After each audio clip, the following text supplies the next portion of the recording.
Things are good in Kárásjohka. Suja is enjoying her son Eitnar and concubine Agi's company.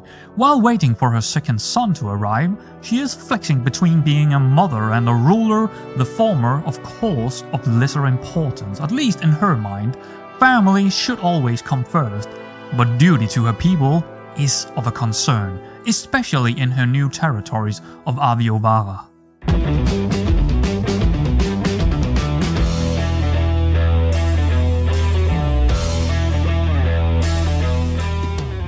Suja summoned her former steward and now Marshal Nakol to give him orders of gaining control of Aviovara.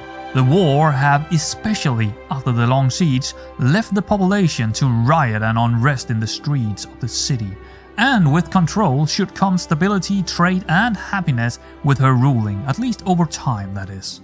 Agi is stepping down as the master blacksmith by his own hand as well.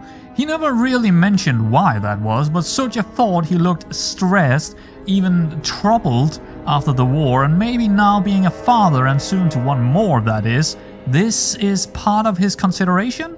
After all, he wouldn't be missing anything being Suja's man and concubine anyway. 2 weeks later, Suja gave birth to her second son, with her already establishing her power within her own house and court. No one would argue about her also naming the second child Agis, and naming him Avio, a name she had given him because of the successes of taking Aviovara, and where he is also likely conceived, which right now, in this moment in time, also is his to inherit.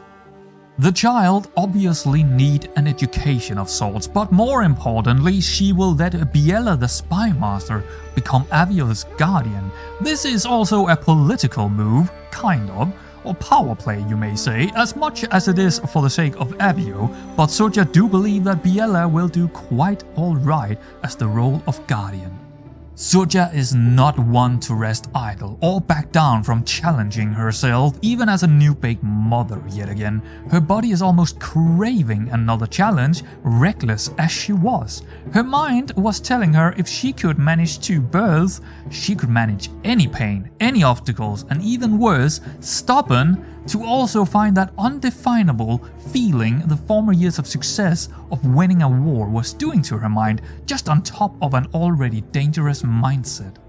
She knew that Runala was not an option to conquer with the truth still in place, neither something to be afraid of moving forward, though she did consider just breaking the truth straight up, but Amot was really just a minor technicality, someone to push over for Suja in the future.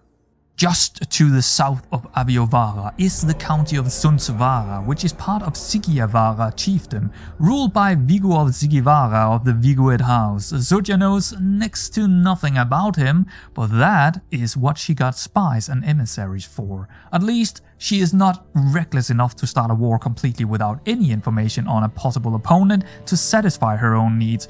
But unfortunately, the spy operation is unadvisable. Much to Biella's relief, she can stay at home, but basic information from an emissary is never a bad thing. Who knows, maybe the man ruling this place is a mastermind strategist with powerful allies, such as she wouldn't know. A week or so later, Nayanas came home with the news that the emissary trip went well.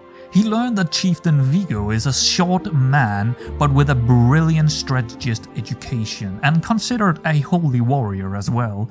Nayanas also figured out that the county was lacking in prestige and unlikely to gather a bigger army than what he already had, which we don't really know how big that is in the first place. But more importantly, he was also not allied to anyone, which might be one of the most important informations Suja could gather.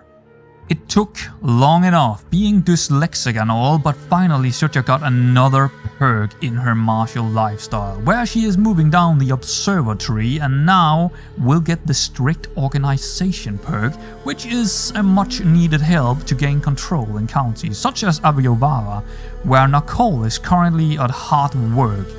And it will also give us a new court position slot to be filled by a Lord Sheriff, even further giving us more control and a bit of prestige if Suja is to fill this spot. Autumn is around the corner as Sucha prepares her armies for the second war in just 1 year time. Declaring the war officially is a part of it, and she do have a feeling this might be a harder war to win compared to Amot and Runalar, but her thirst for success is hard to stop, even knowing it will cost her devotion with her people's faith, making her a bit of a sinner, but that have never really meant anything for Sucha. She does not really care about what other thinks of it. She does her own thing. She of course also called in her allied husband to the war. Without him, chances would be slim for success, she believes. And the reply came swift, so now the real thrill can begin. As she had already prepared, the armies were moved to Aviovara in the past couple of weeks and are now ready to be raised and moved towards Sundavara in the next 2 days' time. Sucha's armies reached the barony of Peltujavi inside of Sundavara when Scout reported seeing 2 armies further to the south moving to the east. The enemy ruler Viggo was leading the first army, which was excellent news for Sucha if she were to capture him or kill him on the battlefield, rather than a long siege. But knowing his troops now, Sucha also know that advantage against him would be rather slim unless her husband was starting to march toward Sundavara to help her in what likely would be an even battle without him. The enemy had moved further to the south and Sucha decided to go into the pursuit of them, though still without her allied moving a muscle, but there was a possible scenario moving up, where she could cut off the enemy near a river crossing, have the more men and the advantage of defending when they arrived.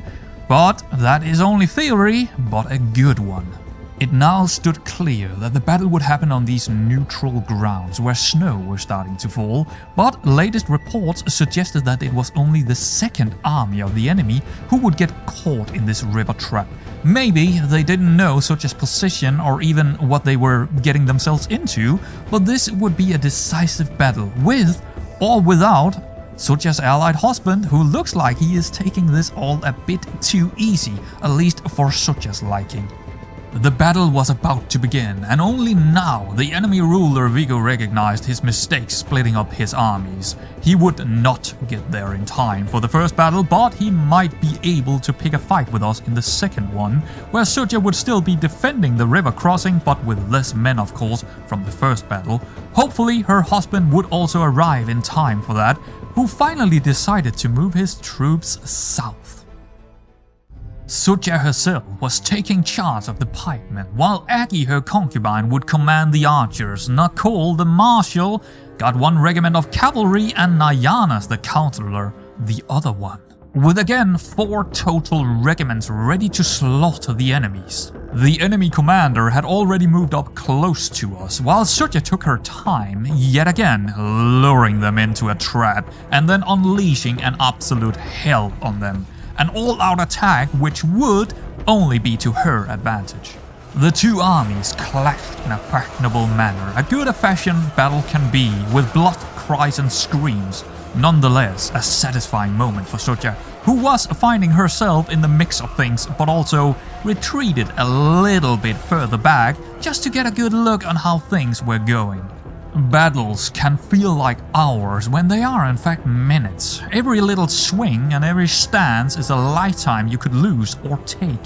Fact was, the battle was already won the second they tried to cross the river on us, and it did not take long to kill most of them and send the rest fleeing. While chasing them down, yes, what a glorious victory it is for Sucha, who only lost 10 soldiers herself while killing 85 out of 143 total. Yes, absolutely fantastic job by our armies.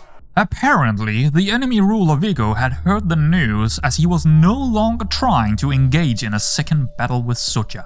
Same could be said about her allied husband, who also came to a stop to the north, while the small amount of surviving from the battle was fleeing home.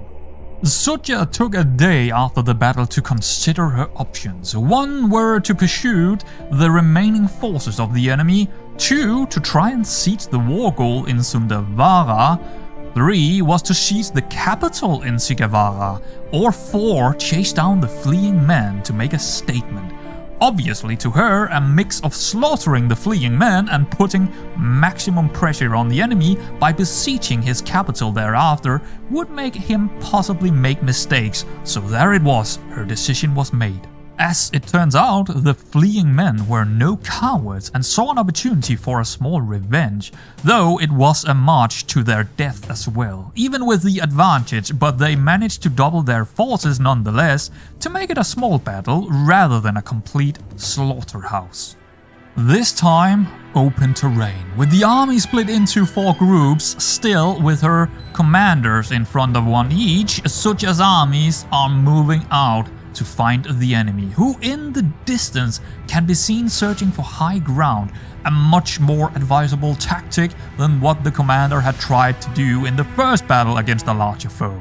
The approach was slow, moving across rivers and marching uphill to engage. Sucha's legs was already kind of sore, but she was not one to complain as the thrill of the battle was upon her, that feeling nothing else could give her, with the sounds of men crying for their mother, horses galloping at full speed to meet the wall of men to be trampled, and the arrows' whistling sound. Oh no, nothing else mattered in the second but the thrill of the battle. The enemy looked to have the advantage upon the hilltop, also managed to get a flanking cavalry into our archers, but our own cavalry came in moments later to secure what was always gonna be a victory. Not long after, the enemies who survived the first contact was sent fleeing in different directions. Again, a decisive victory, but this time with more losses as the enemy commander had done their homework this time, making sure that it would cost us dearly, and 23 Kárásjohkan men's souls was lost on that hilltop. The plan was in motion. As the battle was taking place just outside the city, Sucha could also immediately start the siege, putting pressure on the other army. And it finally looked like that our allied troops is coming to help with the siege. On their way here, the allied forces of Viggo's armies catches the fleeing enemy on the retreat, probably not knowing that he was on the way from the north. Yet another slaughterhouse is likely the outcome. Indeed it was. Viggo completely stack-wiped the enemy forces and again on the move to join up with Sucha. Sucha received a letter from home. Yes, a very surprising one at that too, as it is from her mother, who tells her she is with child. And Sucha is becoming a big sister. Wowzer, who saw that coming? As it turns out, sieges are boring, and what happens in a cold tent stays in a cold tent unless you get pregnant. And that is what happened again for the second time for Sucha, as Aki again is the only one she laid with out here in the cold winter time, and the only possible coming father. Spring is coming, and the siege had been going on for months now, with both the allied troops and the enemies moving closer to the action. The combined forces of ours and our allies are now really working in our favor, while the enemy can just look hopelessly from across the river in Sundavara without any chance of attacking us while we still siege his capital. The county of Sigavara had fallen. 8 months it took to finally break it, but yes, Sucha is victorious in the siege. Now it has to be occupied, right? We absolutely do need to occupy this until the time comes where our demands are reached. Sucha now again got a choice to make. She could stay put, as she took the enemy's wife as prisoner in the siege, which means she also holds his unborn child as hostage, or she could go seek glory in an attack across the river into Sundavara, which is not exactly an advantage, but likely one she could win, especially if our ally were to join in. Not an easy decision to make. She cannot win the war without the war goal, and she also do not want to let her men die and suffer unnecessarily. Crossing that river, she might be reckless but not entirely stupid, so she will sit on this for a few days while she takes care of herself. After all, she is pregnant in the 5th month now, while still mostly living in tents, and it might be nice with a week or two just not without any wars or sieges, to see if the enemy also make a mistake. So, that is where we will end this episode. Yes, the climax of this war is yet to come, very likely that is. Though victory is at hand, we will see what such a decision is and how the rest of the war will unfold in the next episode. If you enjoyed this episode, remember to leave a like and subscribe for more to come.